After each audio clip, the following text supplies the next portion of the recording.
Yorana bonjour, c'est Ray pour Ray Invest. On se retrouve dans cette nouvelle vidéo analyse trading bourse hebdomadaire. Nous allons étudier les marchés du Forex. Avant d'aller plus loin, veuillez lire les mentions légales. Notamment le fait que Ray Invest ne fait pas de conseils en investissement financier. L'avertissement lié au risque.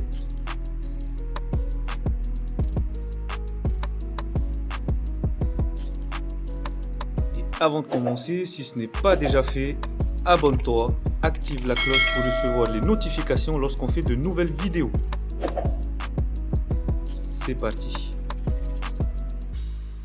On se retrouve sur ProRealTime. Donc pour le marché du Forex, nous allons étudier l'euro USD, la paire USD JPY et euro GBP. Unité de temps 4 heures. Donc l'euro USD est toujours dans un biais haussier en général. Okay. Quoi qu'on puisse identifier ici, donc depuis mercredi 19 mai, une dérive latérale. Voilà, un range, tout simplement. Donc voilà, clac, on a essayé de casser ici la barre des 1,21, mais en fait on a été refoulé par le support, enfin, pour être un peu plus précis, c'est 1,21 710, 717 pardon, 1,21 717, et en fait on a été refoulé ici à 1,21 342 au niveau du support qu'on avait identifié lundi. Tac tac tac, et lundi c'était ici, voilà, lorsque j'avais fait mon analyse ici, je disais qu'on pouvait éventuellement aller chercher ici, et si on venait à casser, on serait retenu par la barre des 1,21 280. Voilà. Clac. Donc d'un point de vue technique, étant donné que aujourd'hui les marchés américains sont dans un range, les marchés américains sont fermés, donc on peut identifier ici un petit voilà, une petite poupée russe, une dérive latérale dans un range, voilà, ce qui est très courant. Donc il faudra attendre, si on venait à casser donc cette zone là, casser confirmation, hop, donc throwback, on viendrait chercher ici, voire peut-être même, puisqu'on là on a une droite de vitesse long terme, voire peut-être même la zone des 2 tiers, donc au niveau des 1,20. Voilà. Clac, et inversement, si on cassait par le haut avec pullback, on irait chercher la zone des 1,22, 1,224. 1,224 qui a déjà été testé ici puis refoulé. Voilà. Et pourquoi pas aller chercher par la suite un 230. Voilà. Un 230. Donc voilà pour l'euro USD. Voilà. Tout ce qu'on peut dire. USD JPY. L'USD JPY. Donc on est enfin sorti de cette pression baissière là. Ok, on avait une petite pression baissière puis une autre qui nous tenait depuis hop, donc qui nous emmerdait un peu depuis le 31 mars. Donc ça y est, hop, on l'a cassé, mais on l'a cassé franchement, clac. Maintenant il faudrait revenir retester ici pour valider le support, okay, pour repartir à l'achat. Bon. Donc très bonne nouvelle sur l'USD JPY. Tac, passons à l'euro GBP.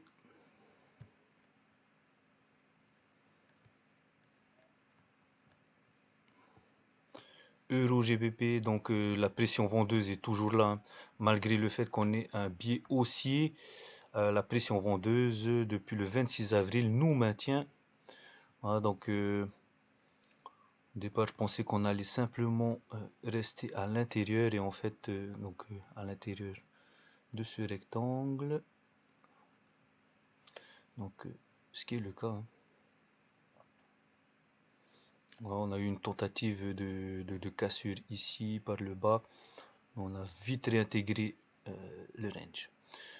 Voilà. Donc là, on est toujours dans une dérive latérale. Tac. Mais avec une forte pression vendeuse. On le voit même sur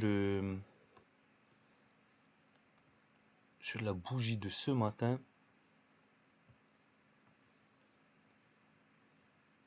Ok, avec un gros refoulement ici. Voilà. On a essayé donc on a été refoulé par la droite des 2/3 descendante, hein, la droite de vitesse. Voilà. Donc si on venait à casser donc le bas du range, des deux ranges, on viendrait éventuellement récupérer la barre des 0,855. Ok. À l'inverse, si on venait à casser donc qui est devenu une résistance ascendante certes, mais résistance quand même, puisqu'on a du mal à la casser. Voilà, si on venait à casser cette résistance oblique ascendante et cette droite des 2/3 de la droite de vitesse descendante, on viendrait éventuellement récupérer la barre des 0,86. Mais la pression vendeuse, elle est bien là. La pression vendeuse est bien présente, hein. Donc voilà ce qu'on peut dire d'un point de vue technique sur les trois paires étudiées. Passons aux news macroéconomiques. Donc au niveau des macroéconomiques, lundi, donc aujourd'hui il n'y a rien, okay, puisque c'est fermé aux États-Unis, c'est férié. Mardi, donc demain, on a l'IPC européen qui est anticipé à la hausse, le PMI manufacturier américain qui est anticipé flat. Jeudi, création d'emplois américains à la baisse, inscription au chômage à la baisse, PMI non manufacturier américain à la hausse. Donc là, il y a plus un biais haussier. Donc relance économique au niveau des États-Unis. Okay. Et même en Europe, ouais, d'un point de vue général. Okay, d'un point de vue général. Donc ça va vraiment se tirer la bourre. Et surtout pour l'euro USD, ce qui va grandement jouer, c'est le discours de Christine Lagarde vendredi sur les taux d'intérêt court terme. Au niveau de l'USD JPY, donc mardi, on a le PMI manufacturier asiatique qui est anticipé flat et le dépense des ménages qui est anticipé à la baisse. Donc voilà, si cela se confirmait, ok, parce que ça ce sont des anticipations, hein, le flat et la baisse sont des anticipations faites par le consensus. Si cela est confirmé, l'USD-JPY devrait repartir à la hausse puisque une petite dévalorisation de la monnaie asiatique devrait se faire sentir, puisque l'économie, on ne sent pas un regain dans la relance économique, hein, on ne sent pas un gain de force, quoi.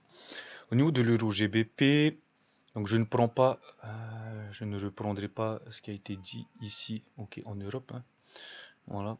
On va plutôt s'attarder sur le livre sterling. Donc le PMI manufacturier anglais qui est anticipé flat et surtout on a le discours de Bailey, ok, donc de la Bank of England, ok, mardi et jeudi sur les taux d'intérêt court terme qui auront un fort impact sur le GBP. Ok, le PMI service et composite anglais anticipé flat et le PMI construction anglais qui est anticipé à la hausse. Donc ce qui va vraiment déterminer la suite du cours au niveau de l'euro GBP.